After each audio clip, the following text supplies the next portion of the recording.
My name is Bob Ortung, and I'm the research professor here at the Institute for European, Russian, and Eurasian Studies. And we're very happy today to welcome Maria Tysiachniouk from the University of Eastern Finland. She's going to talk about civil society under Russia's foreign agent law. So I'm going to hand the floor over to her. She'll have about 30 minutes to speak and has a great presentation for us. And then we'll have plenty of time for discussion. So. Hello, I'm very happy to be here and talk to you about this interesting and tempting topic. It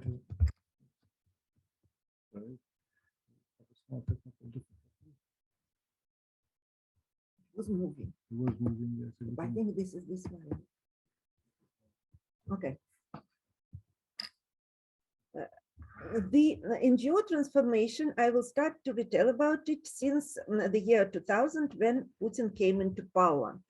Despite the history of environmental NGOs started much earlier in 1960s and Soviet time. When Putin came into power, first he just have done anti-environmentalist restructuring. He closed many of the Russian agencies like Goskomekologia, which was looking on the environment, Federal Forest Service, and introduced water and forest codes that were very much economically oriented. But at that time, he was not still like this. He was calling for democracy. He was not against the environmental organizations and other civil society organizations. In early years, there were some hardships with NGO registration, some small repressions, but compared to what is going on now, it was like nothing. When some NGOs were against, criticizing the government too much, the fire inspections could be sent to them, tax inspections, there could be more fines, but not more than that. And at that time, since the 2000s, the transboundary NGO project started very intensively. And I would say it was international co-management of natural resources. But Putin always didn't like that. And he always was saying, like, those who beg near foreign agencies are prostitutes. But nothing was going on, nothing was repressed. Alternatively, he started to fund NGOs by different governmental programs. It was a significant amount of money, and many organizations similar to China, like government-organized non-governmental organizations called NGOs, were formed. And within them, many environmental. In every company, almost in every company, there are such, and in the state agencies, there are also such. But I will talk today only about those environmental NGOs that were formed on the wave of perestroika, which had long continuity and which were transformed by the reforms.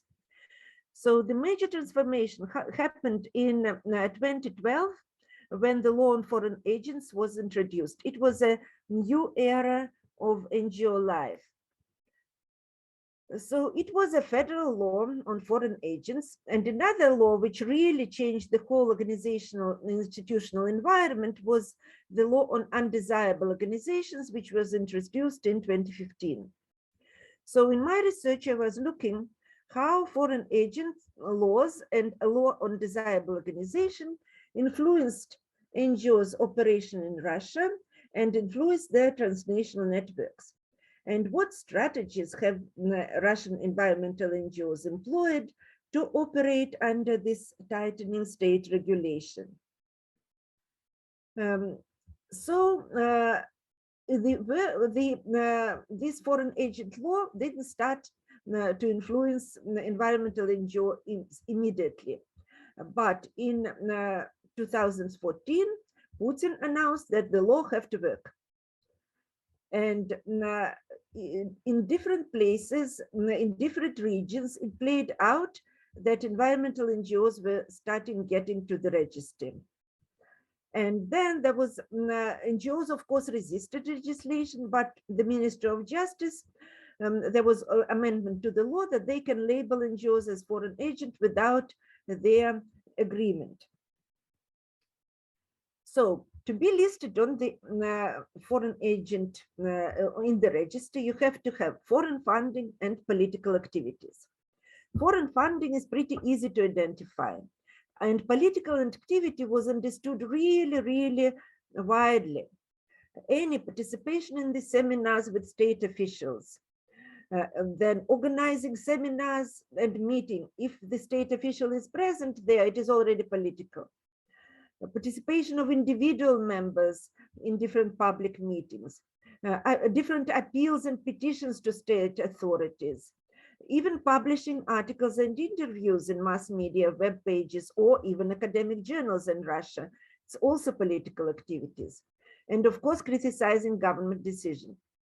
In early years, there were happening very ridiculous situations, which are kind of funny for everybody. For example, the NGO Dront, environmental NGOs Dront, who is like the NGO, very much non-political, never get foreign funding. They just planting trees and looking at greening of the local city in Novgorod. But they got in the foreign agent list, and it happened because Russian Orthodox Church gave money to them for planting trees. And it turns out that the money from Russian Orthodox Church was kept in Cyprus. So it came to their account from Cyprus. And so their leader was saying, I am not a foreign agent, I am an agent of Patriarch Kirill.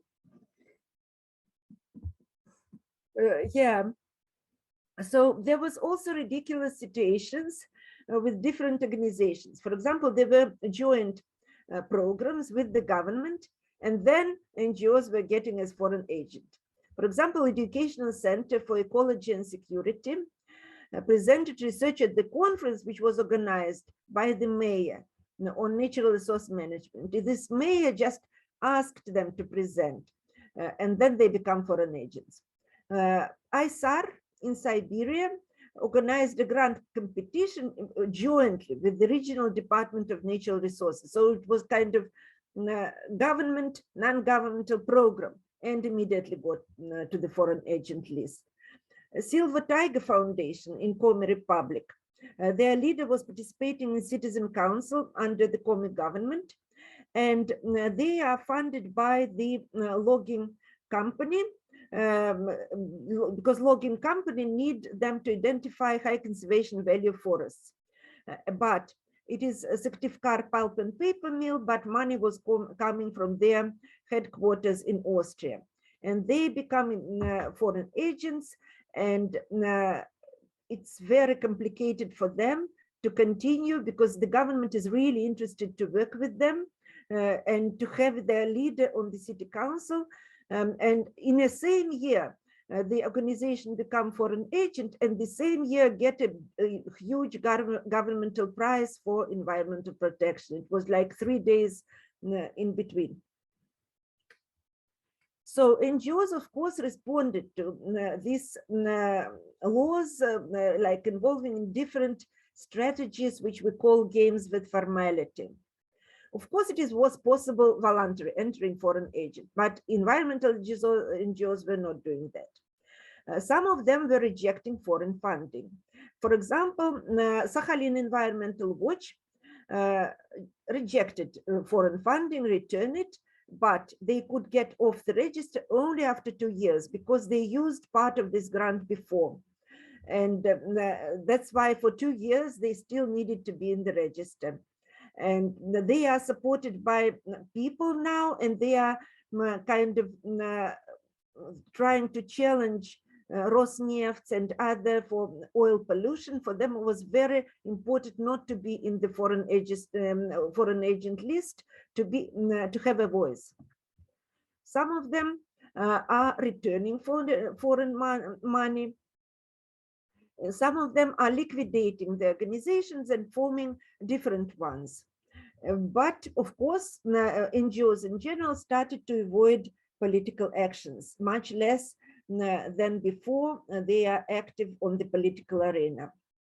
Very common strategy in environmental NGOs is rebranding. Because they changed the name of organization, they changed bylaws, they changed code of conduct, And then they are they are kind of avoiding political activities by rewriting everything, what they have in their record. And then very common is diversifying the organization. For example, the organization Spoke in Karelia created one for-profit organization which was doing sustainable logging for companies, and another one without any money, just volunteers protecting the environment. But of course, they are sharing money, but it is all informal. Then it was common using informal partnership with different sympathetic organizations like associations, and using those who cannot be eligible for foreign agent loan, and channeling money through them through very informal channels. Some of NGOs were communicating really closely with the Ministry of Justice, and they managed to avoid penalties by different agreements. For example, they were making agreements. We will not go to court, and you make our penalty minimum.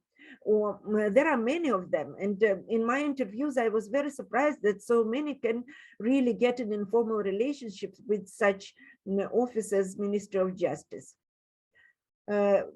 Lots of organizations formed a commercial organization. Here you needed to change the name, you need to change the board to make it non-identifiable. Those environmental NGOs in Chelyabinsk regions involved with protecting citizens from nuclear waste pollution, they didn't change everything, and it didn't help. In other regions, it was successful, and even in the nuclear energy, like Belona in Murmansk is working as a commercial organization pretty successfully, and working with Minatom, with the Russian major atomic agency. A lot of NGOs are like NGO activists immigrated. Some of them were forced to immigrate, some of them just immigrated because they understood that it is hard to work in Russia and started to act from abroad. There are several examples on that. If the NGO need to kind of cope and live with this label, it's a lot of administrative and financial expense. They cannot be that much public and active as before. There is negative attitudes towards NGOs in society because there are large population, especially in the rural regions, who really believe in Putin and in television, and they are brainwashed, and so they think that those people who are listed as foreign agent in the environmental field are really those who want to undermine Russian economy, who want to, oil companies and forest companies have difficulties in their access to markets because lots of money goes to corporate social responsibility, and actually they are working for the West to decrease access to markets.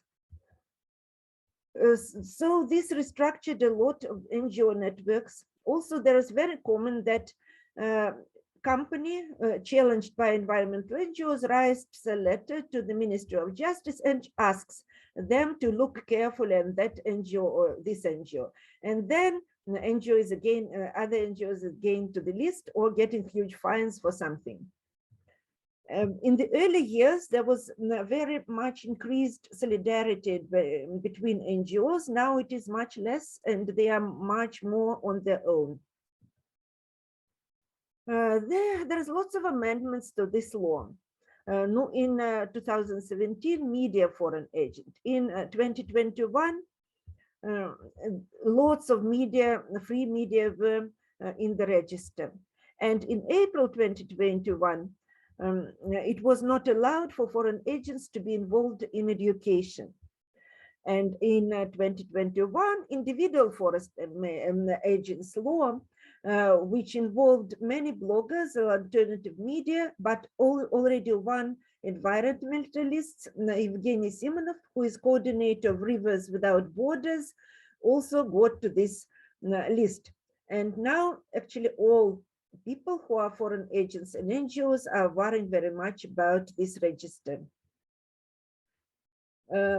In March 2020, just now, recently, those people who are affiliated with the NGO foreign agent will probably become individual foreign agents. This, we don't know yet the regulations. I never studied it because it is very new, but that's what everybody is worrying about now. If we look at this graph, you see that, like the diagram, how all NGOs are getting to the register and how environmental NGOs are getting to the register. You see it going on in waves. So in the year 14, there was very few.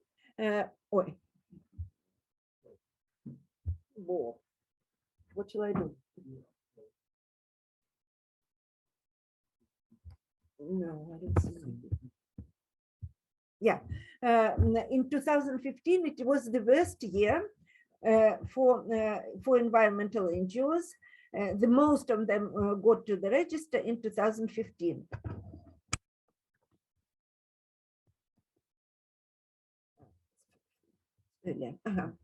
Yeah, and then only 2 in 2019, and none of them in 2021.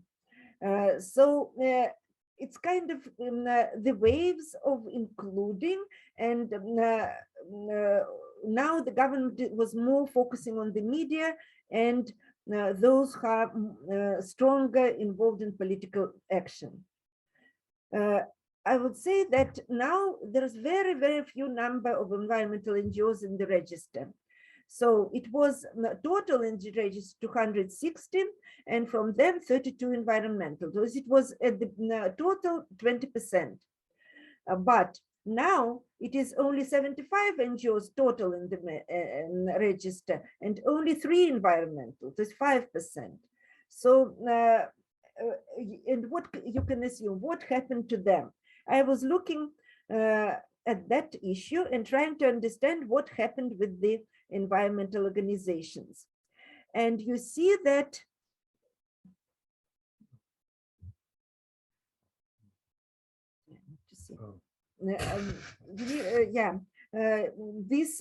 you see that this orange thing is liquidation, and the blue thing is inclusion in the register, and gray thing, gray column is staying in the register. So here you see that liquidation was the most common practice within NGO community. And but it doesn't mean that they stopped functioning. They just restructuring, they are alive, and they are acting with other forms. So now I talk a bit about undesirable organizations. These are those who are a threat to constitutional regime, a threat to national security, and this law targeted donors, recipients, and individuals. So the collaboration with undesirable organization is a crime and it can be punished severely. There was now in the register there are 50 undesirable organizations. And for us, for environmentalists, the most important is Pacific Environment, because it was a wonderful NGO, United States based, which was sponsoring small environmental initiative, salmon preservation, giving small grants to environmentalists around Far East. And probably they get to the register because they were supporting Sakhalin Environmental Watch, who was challenging Sakhalin oil projects. And then for us, it was very surprising, Bard College with the large environmental program, which has partners in St. Petersburg. Smolny College also become a foreign agent. NGOs changed their strategies now. It's more common working with commercial partners. For example, recycling like enterprise, a big like a factory. And some NGOs managed to convince their donors to send money from Norway to a factory. And then the factory makes contracts for them to do research on ocean waste management, like sponsorship. And this is, if the government will not know the names, I think it's impossible to identify how money is channeled. Or, for example, real organizations started to be formed under the state organization. There is the Kinozersky National Park, which is a public park, and Friends of Kinesiarian National Park are NGOs. And because there are so many GONGOs, pocket NGOs in Russia, in this case, the Ministry of Justice come to look, and they just go through without any problems. So NGOs continue to get foreign money using very diverse strategies via the association, via commercial partners. In some of them, their members become individual entrepreneurs. So they are renaming projects. For example, the project is called like NGO University Partnership, and it can be called Arctic Obscura Arctic or something like that. It can be different renamings and changing on the web. And in this case, it is not possible to identify who is doing the project, who is sponsoring the project. It's only possible to learn what it is all about. So there is also big transformation of funding agencies. There's many foundations just left Russia when they were under threat of become undesirable, like MacArthur Foundation. But those who stay change eligibility criteria very severely. Like Norwegian Society for Nature Protection, for example, is giving grants to profit organization for profit. Then European Union changed requirements with partnerships. Then consulates started to give grants. And very common that foundation stopped asking for acknowledgements.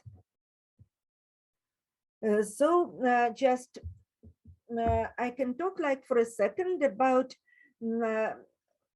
activism from exile. Here are the pictures that you can see the major Russian activists who went abroad and tried to change situation in Russia from abroad. And some of them are very, very successful. I will not have time to retell about all of them, but just about some of them.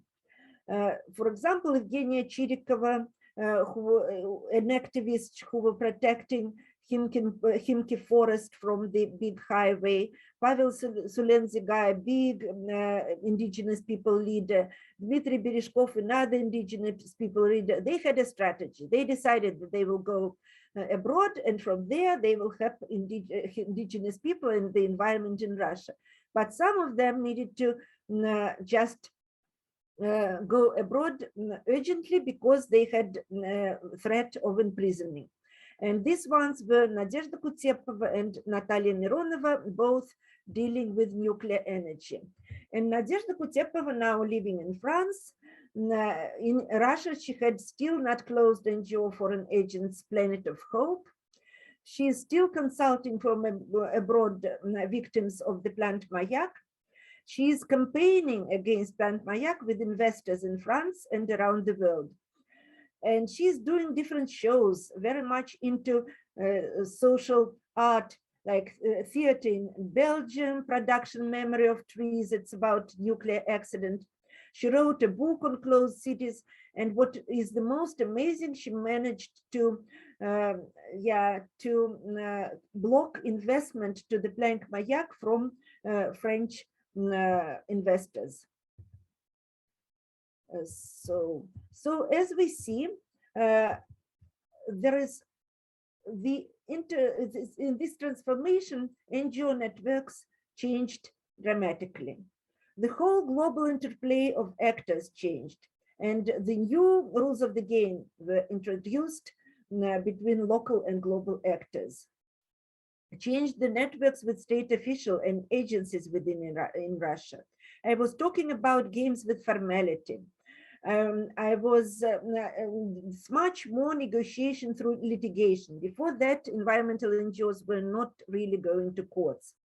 And new transnational networks of civil rights defenders were formed, which are also sponsored by Western grants.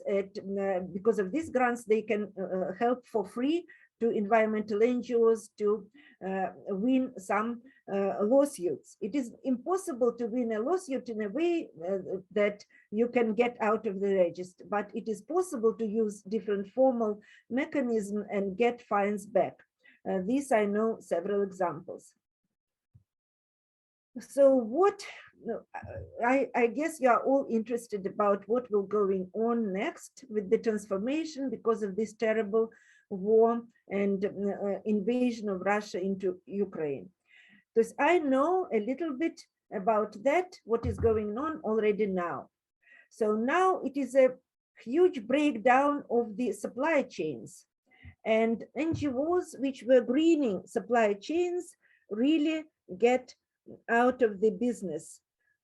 For example, there is, maybe you know, the label Forest Stewardship Council, which says that trees are, the products made from FSC labeled product are made of well-managed forest, and indigenous and local communities' rights are maintained. So in Russia is the first country in the world in the amount of territory certified by FSC. There is a huge territory. And what to do? If this, for example, wood is used in the war, and products are used in the war. So the FSC International was pressed by NGO communities to block all FSC certificates, because otherwise, if wood gets to UK and it has a FSC label, NGOs would say they has a label of war. And there was a meeting between Ukrainian, Belarus, and Russian members of FSC, and they decided that just forest management, because we still need to protect old growth forest around Russia, and Ukrainian and Belarus and Russian people were all interested to continue that, but the chain of custody, like which certifies legality, will be suspended. What does it mean now? After a month, no products with FSC label from Russia can be bought, but now it is a big concern that companies will drop their FSC certificates because they are not interested just to have sustainable forest management. And all NGOs which were watching this system, supporting this system, consulting the system, and there are many, because every company needs experts, both social and environmental. They are now just absolutely out of job, and just nothing is going on. And FSC offices around Russia and Ukraine and Belarus are also in big struggle, not knowing what to do next. So I didn't get that information about other environmental NGOs because this happening are so recent, but I will do this later. Thank you for your attention. Mm-hmm. All right, thank you, Maria. Thank you very much for a great presentation. So I'll stop sharing, and we can see the crowd now. So please, if you have a question, you can either put it in the chat and I'll read it from the chat, or you can unmute and ask your question directly. So please let me open the floor for questions. If you'd like, you could also raise your hand using the raised hand function down at the bottom, and I'll call on you. So happy to answer any questions now.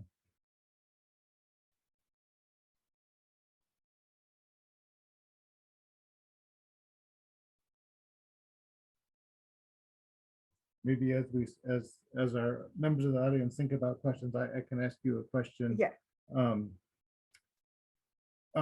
So obviously Putin's been cracking down on the whole NGO sector for a long time now. It's not a new trend, but how do you see the trends going forward? Will it still be possible to work in Russia under the current conditions, or this is simply impossible? No, we don't know that. It is a very difficult question, and he was cracking on NGOs very differently. As for now, as I was explaining, NGOs were transforming, changing their they were in formats, but they were still adapting to the situation pretty well, and they were not dying. Officially, they were liquidating, but they were continuing their work pretty successfully. And now, I think it is much, much harder, because lots of environmentalists are joining anti-war movement. Lots of them caught already in prison because of that, not in big prison, but for 20 days. And some of them are leaving Russia. So I think that it will be like the diverse relationship, like if we look at everybody in exile who left Russia early. there are some activists who just started to fix their life in the United States or Europe and doing other things, but some of them continue working to bring social change in Russia. I think that this diversification will continue, and from abroad some people will just try to get a new job and new life, others will try to change situation in Russia and be able to return. Those who are in Russia, there are many NGOs who are government sponsored, so they probably will continue getting money because in every country leaders want to have some audience which would be for the government, and they do this with money by funding. But so governmental like GONGOs, government organized non-governmental organizations probably will flourish. And I think that old organizations which were formed on the way of perestroika will have harder and harder times. Mm-hmm. Okay, so we have several questions coming in. Let me start with the first one at the top, which was, you talked a little bit about Nadezhda Kuchepova and her Planeta Nadezhda and her work on the atomic closed cities and things like that, but could you describe some of the work of the other activists who are now in exile? What are they doing to help Russia from abroad? There was the Hinkin Forest activists formed the Activatica web, where she is sharing practices of different NGOs, best practices about which is not possible to know in Russia, on how to achieve their goals through different informal ways. And she also is fighting the Nord Stream and campaigning about it. Then Pavel Sulinziga, environmental leader, he is still very active in the UN, like kind of highlighting. He was in the UN Commission when he was the head of RIPON, and he has lots of informal connections, and he retells in different meetings in the UN about what is going on with in Russia with the indigenous people discrimination. And I think I would stop here with this question. Sure. Yeah, there's several more questions, so let me ask them here. How has the environmental sector partnered with other civil society groups in fighting the foreign agent legislation?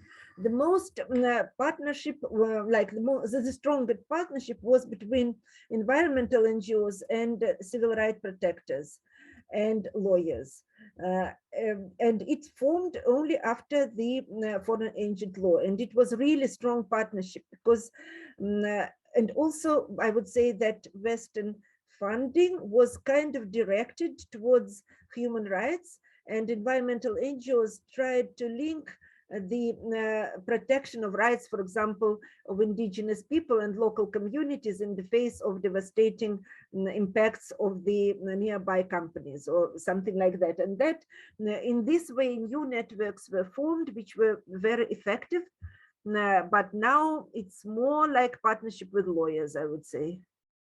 Just because lawyers provide services for free, and they are consulting and they are helping, and a little bit less solidarity between NGOs themselves. But these are my very recent interview. Like last year, the solidarity meetings, maybe because of COVID, but it was much less different interaction between NGOs, environmental NGOs working in different sectors like forest, oil, and others. Much less meetings. Mm-hmm. So we have several more questions. Could you speculate as to why environmental NGOs are considered dangerous to the Russian leadership? For people living abroad, it may seem strange as their activity seems entirely apolitical and positive for Russia. No, just because, for example, politically, Putin wants to import nuclear fuel from all facilities abroad and just put them in Chelyabinsk in plant Mayak, and enclosed cities like Ozersk and Snezhinsk. And environmental organizations are fighting for protection of those who are affected by nuclear waste, radioactive pollution, and try to get funding, subsidies for them, and so on. So they are working against the governmental policy. If, for example, the state wants to build a new oil facility, or the state in Komi, for example, for example, a private company, Lukoil in Komi, has very outdated infrastructure, and there is lots and lots of oil leaks. The government wanted to continue. Environmentalists want to force the government and Lukoil to change pipelines and to stop building oil facilities close to the villages. So in forests, government is interested in logging old-growth forests because there are many protected areas, but according to the forest code, lots of territories are designated for logging. And environmentalists introduced the whole set of high conservation value forests which need to be preserved. And in, for example, Far East, there are new pulp and paper mills built which need wood. And if the company logs old growth forests, then it cannot get FSC certificate and cannot operate in the market. So I would say that it is very kind of important for the government to shut down these active NGOs which was trying to green companies and diminish their income from economy. Mm-hmm. Okay, so the next question is focused on the idea that there's going to be a major summit in Vladivostok scheduled for September this year dealing with the tigers. And the questioner is wondering, will that, and many foreign governments are going to be involved. It was expected to be a major international conference. Do you have any sense that that conference is going to go ahead at this point? And could you explain a little bit more about the efforts to save the tigers and what was the point of the summit? No, I would say that in Far East, there are the most of organizations are concerned about tiger preservation. And this is the Wildlife Conservation Society, WWF, and they are looking at preservation of tiger habitat in Far East. And tiger habitat is threatened by the unsustainable trade of with China, because there is a lot of animal parts in violation of CITES Convention going to China. And this is kind of a hotspot for tiger preservation. So lots and lots of Western donors always were funding the NGOs in Far East. And every year there is a big festival on tiger, and schools even dance about that, and there are big educational programs. But I think that it will be very difficult or impossible to have it because the airplanes don't fly to Russia, and because now like foreign visitors are not getting their visas easily, only if they have like business, and the networks are broken. So I think that in Far East we'll see like those organizations which are working on tiger preservation for a certain amount of time will be out of funding and out of and not be active. And this symposium is certainly under threat, I think. Yeah, that makes sense. Okay, the next question is dealing with the Arctic. Do you have any insights on how environmental relations within the Arctic Council are evolving with Russia now as the chair? So maybe you could talk a little bit about what's going on. Yeah, okay. So I would say that not so many NGOs, but there are official NGOs representing indigenous people, Indigenous People Forum, who are observants in the Arctic. And they continued until, because I don't know what happened when the war starts, but they were very active. There were also scholars very active in Russia, like Fulbright Arctic program. 2 rounds of Fulbrighters were very active in publishing in the different issues on Arctic sustainability, special issues. I'm working very closely with the Arctic Center in the Northern Iowa with Andrei Petrov, and there are mostly not so much environmental NGOs, but indigenous NGOs involved, because the oil infrastructure and construction is affecting these settlements, Arctic settlements, highly populated with indigenous people. But of course, we don't know what will be the next. I guess that it will be some quiet period before Russia loses its presidency. Mm-hmm. What about the role of RIPON? Is that playing an important role, and how do you see RIPON acting in Arctic? No, I would say it is very controversial with RIPON, because not in Russia, some people, like in Nenets Okrug, they support the new leader, Litkov, in RIPON, and they think that he's representing Russia pretty well. But others in many regions say that he is not. So, and they are continue working kind of online with Pavel Solonziga, which was the previous leader of RIPON. It's hard to understand, because RIPON cannot really be against general policy, because it is kind of very much governmental, under governmental organization. So Litkov is also public official. He was a public official. Now he representing in RIPON, and so I would say that this organization is not radical in protecting indigenous people rights, but there are others who also were listed as foreign agents that are very active and work even when they were closed officially. Mm-hmm. I think it'll be very interesting to see the developments there, because the leadership of RIPON signed a statement supporting Putin's. No, that's the issue. Right? Yeah, so that's exactly. what I was trying to say. Yeah. So that's out there. So it's going to be very difficult for them to continue to represent indigenous communities internationally. But I guess that Nenets Okrug still supports all this, and the war as well, because yeah, but I don't know exact information because it is so recent. Mm-hmm. Yeah. Okay, then there's a second part of this question is, what about the role of Anatoly Chubais, who's described here as a moderate environmentalist and a climate change believer? What is his role in connecting with the UNEP, for example? Or does Chubais play any role? I mean, we know that name obviously from.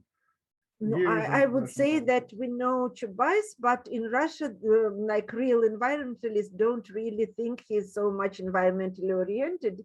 There are some people who are really understanding what means climate change scientifically, and others do not.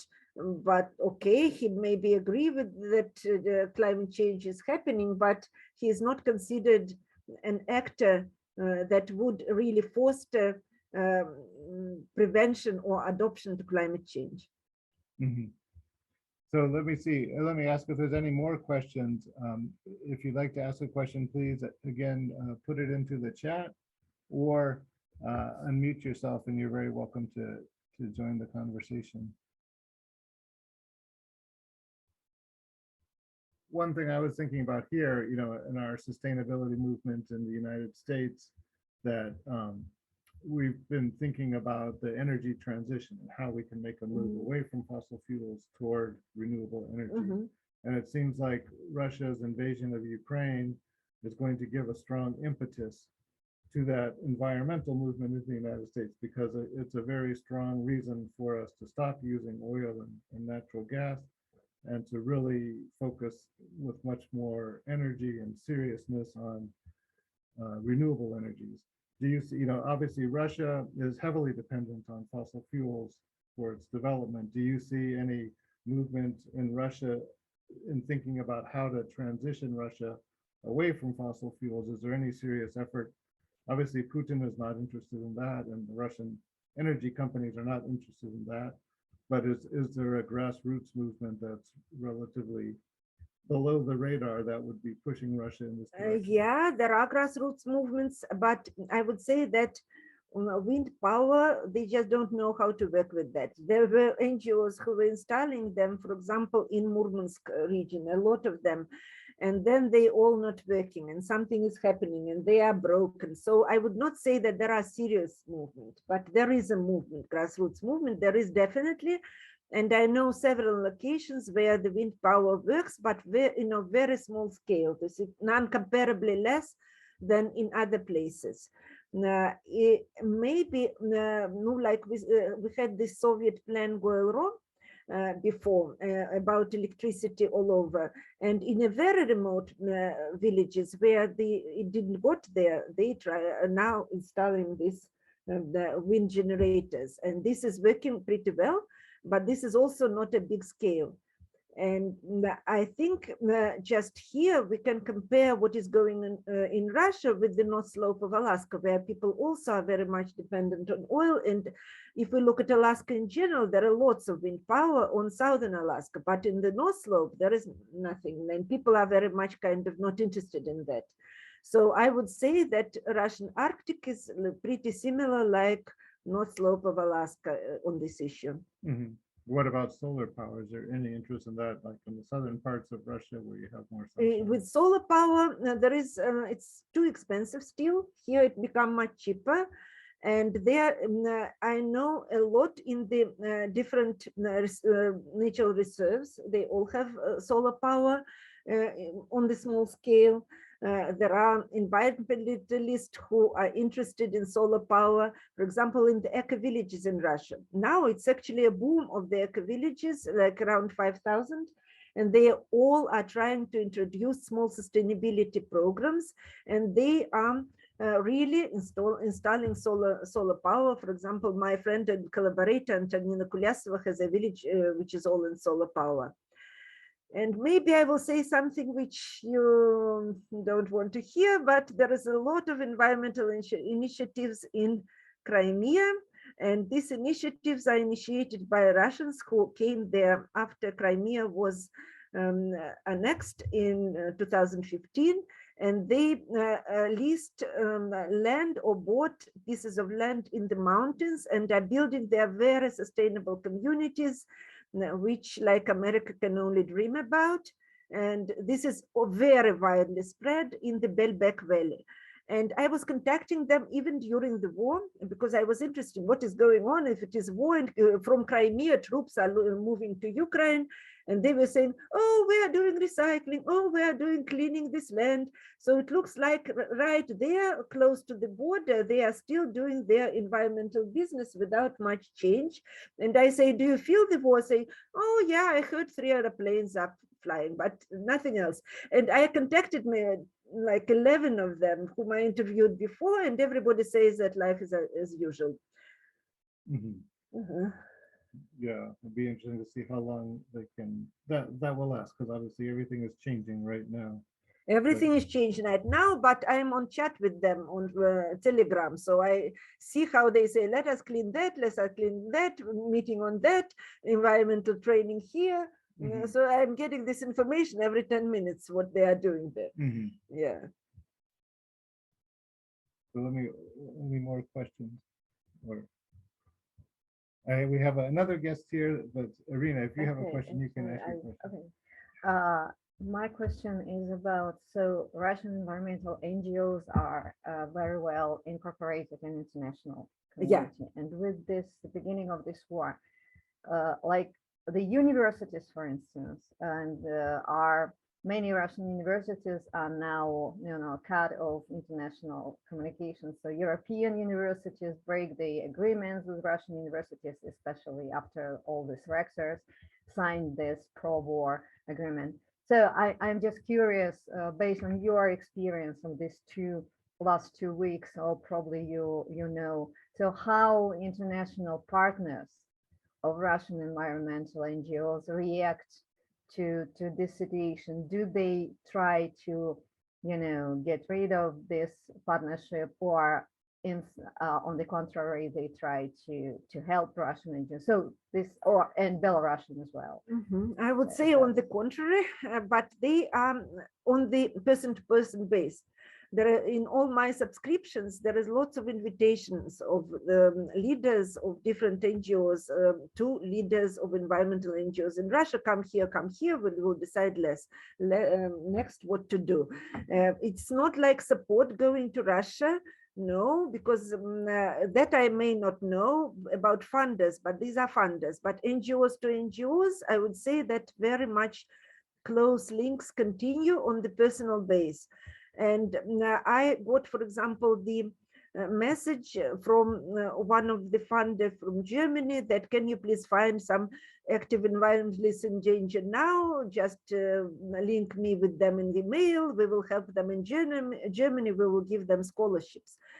So I think that in environmental communities around the globe, there's very good understanding that it's not that environmentalists are all against the war. I don't know no one organization which would agree, except like governmental organized, but even they are quite, except Raipon, but others are all against the war. They are writing public statements on their web pages, but now the most of the web pages are blocked or fall down, and we cannot look what is going on there. I don't know why.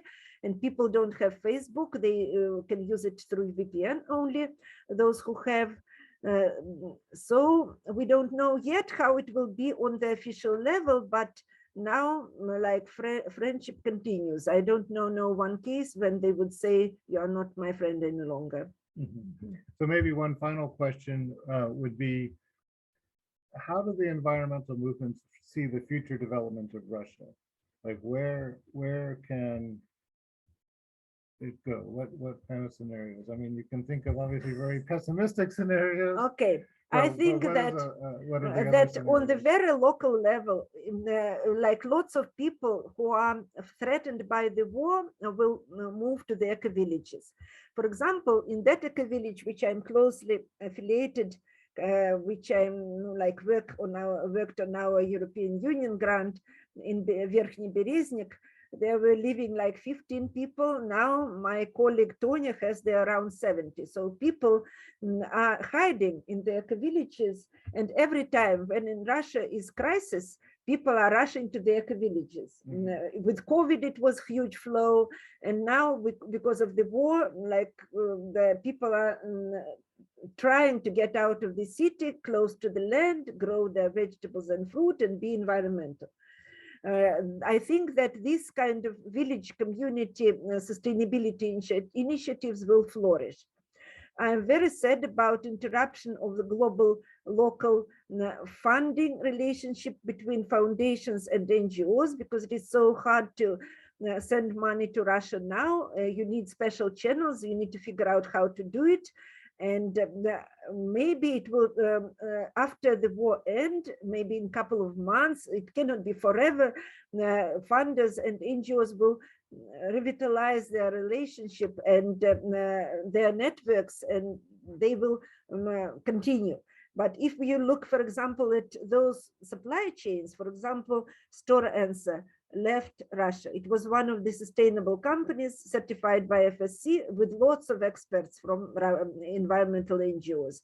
They left Russia. I don't think they will return. So then environmental NGOs will need to find other maybe branches of activities and other things to do. And I'm not sure that if the war will not finish soon, it will be possible to revitalize like Forest Stewardship Council, FSC, and Russia will never be on the first place of in the world any longer. ExxonMobil left Sakhalin Island, and because ExxonMobil left Sakhalin Island, the huge sustainability projects and partnerships with NGOs are with indigenous people are broken. Mhm. So probably now they will need to deal with Rosneft, and it is a very different issue. So I think that supply chains suffered the first, and NGOs monitoring supply chains and providing services to companies in greening will suffer the most. And I don't know about the nuclear energy.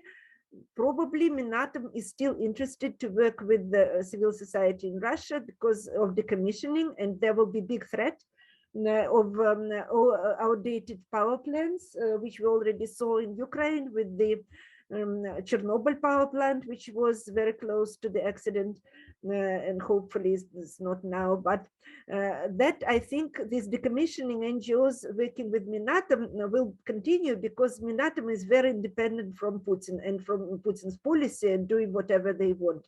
They don't need governmental approval. They are kind of state in the state. And small initiatives probably will get Russian funding if the economy will not be so bad, and Putin or like other government will be able to provide this funding, they probably will switch to the funding by the state. Mhm. Okay, well, I think we've come to the end of our time. So thank you very much, Maria. And if we were all here in person, we'd give you a warm round of applause. But there's only 3 of us in the room. But thank you very much for your insights, and we definitely hope that. Thank you very much for your attention. I'm very happy to talk to you, and I'm very pleased that there are so many people who listen to my talk in such difficult times, and let us hope for peace.